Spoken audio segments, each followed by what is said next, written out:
तो एक नया क्वेश्चन है, ठीक है, जो जो कि पूछा गया है नीट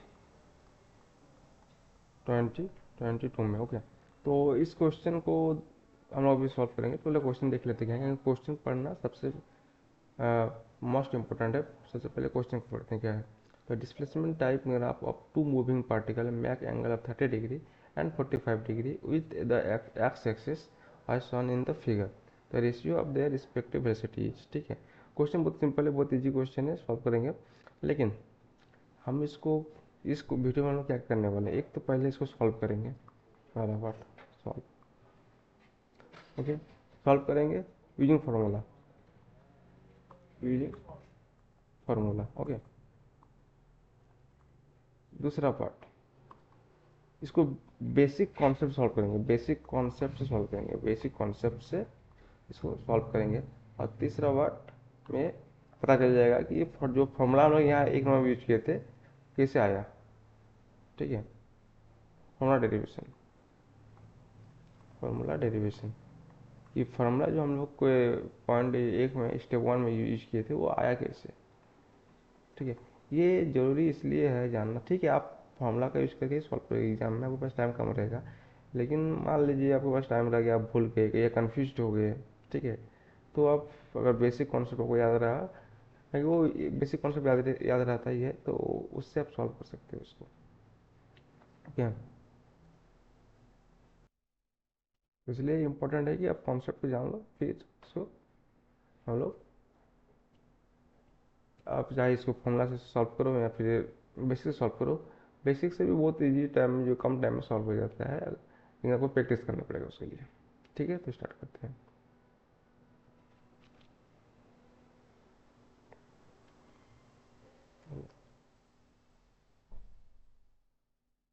ओके, तो जो ग्राफ दिया हुआ है वो क्या है, डिस्प्लेसमेंट टाइप ग्राफ है, डिस्प्लेसमेंट टाइम ग्राफ। ओके, देखो, फॉर्मूला जो यूज होता है उसके लिए आपको सारा कंडीशन सेटिस्फाई होना चाहिए कि किस कंडीशन में कौन सा फॉर्मूला अप्लाई होता है। ठीक है, लेकिन आप बेसिक कॉन्सेप्ट जाओगे तो आपको उस हेडक नहीं लेना है। ठीक है, लेकिन हम लोग क्या कर रहे हैं, फॉर्मूला से भी फर्स्ट, तो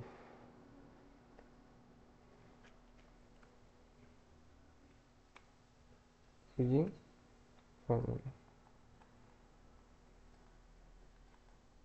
ओके, इससे पहले हाँ, हम लोग ग्राफ को समझ लेते हैं। ठीक है, फिर ग्राफ मैंने ड्रॉ किया था यहाँ, कि ग्राफ कैसे ड्रॉ किया जाता है, ग्राफ कैसे ड्रॉ किया जाता है।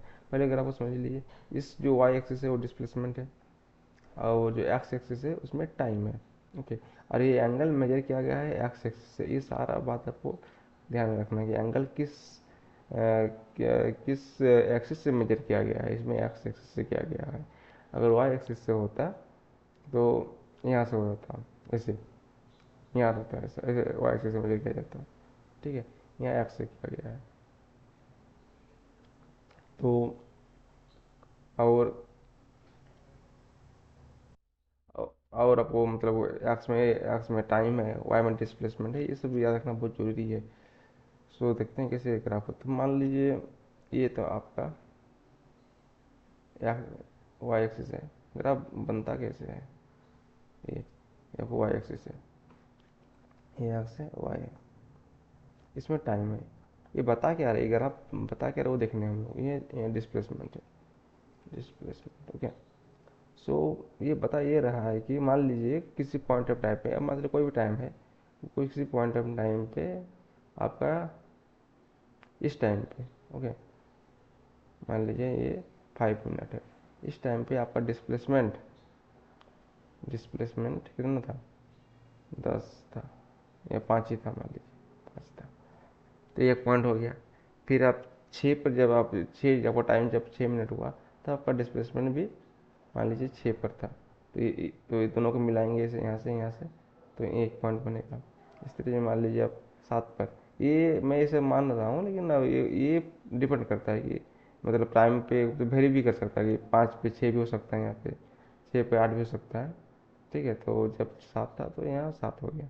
तो इस तरह से ग्राफ बनता है, और इसको फिर लास्ट में हम लोग मिला देते हैं। ठीक है,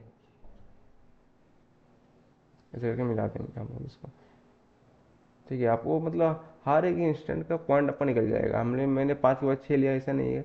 5.5, 5.1, 5.2 हर पॉइंट निकालिएगा तो एक ग्राफ बन जाएगा। इससे हो सकता है कि इसमें स्ट्रेट बना, किसी में आपका ऐसे कर्व वाला ग्राफ भी बनता है, किसी ऐसे भी ग्राफ बनेगा। ठीक है, तो हर तरह ग्राफ बन सकता है, तब स्ट्रेट ग्राफ बना है अभी। ओके, तो फॉर्मूला पे हम पहले पहले सॉल्व करते हैं using formulas. Okay,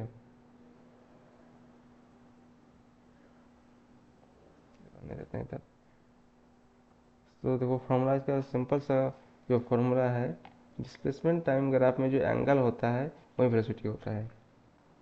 displacement time graph में जो एंगल होता है, एंगल बराबर वेलोसिटी होता है।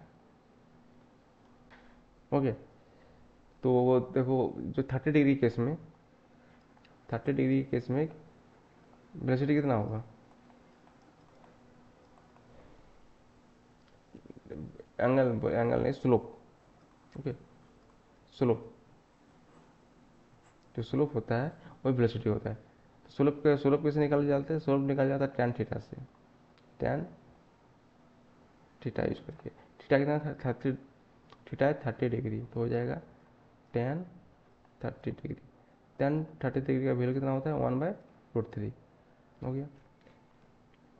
सिमिलरली जो स्लोप कितना था? 45 डिग्री के लिए, 45 डिग्री, इसके लिए क्या होगा? वेलोसिटी बराबर टैन 45 डिग्री, ओके, बराबर 1। ओके, तो क्वेश्चन में क्या पूछा गया है? क्वेश्चन में पूछा गया है कि two moving particle making angle 30 degree and 45 degree. Okay, 45 degree with the X axis और in the figure the ratio of the respective, the ratio of the respective velocity. Okay, तो मतलब हमको 30 डिग्री को, क्वेश्चन में 30 degree पहले है, 45 degree बाद में है। और यहाँ पे मेंशन नहीं किया हुआ है कि द रेशियो, यहाँ मेंशन नहीं किया हुआ है the ratio of their respective velocity, लिखो बस लिखा हुआ है the ratio of their respective velocity, बस लिखा हुआ है। तो हम लोग को 30 डिग्री में जो वेलोसिटी है उसको उसको डिवाइड करना होगा 45 डिग्री से, मतलब 30 to 45 डिग्री करना पड़ेगा। अगर कुछ मेंशन नहीं है एक्सप्लिसिटली, तो जो क्वेश्चन में जो ऑर्डर दिया हुआ है वही ऑर्डर को हम लोग फॉलो करेंगे। ओके, सो रेशियो निकालना था, तो रेशियो हम लोग करेंगे, रेशियो करेंगे जब वेलोसिटी कब था? वेलोसिटी ऑन एंगल बराबर 30 degree. Okay, velocity on angle बराबर 45 डिग्री। जब 30 डिग्री था एंगल, तब वेलोसिटी कितना था? 1/√3। और जब जब 45 डिग्री था तो 1 था। तो ये आंसर हो गया 1/√3।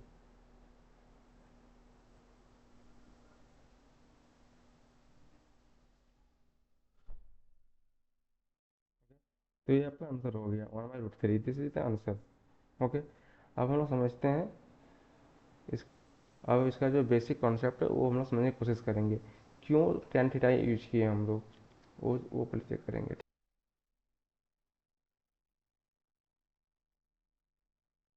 ओके, सो ये ग्राफ है।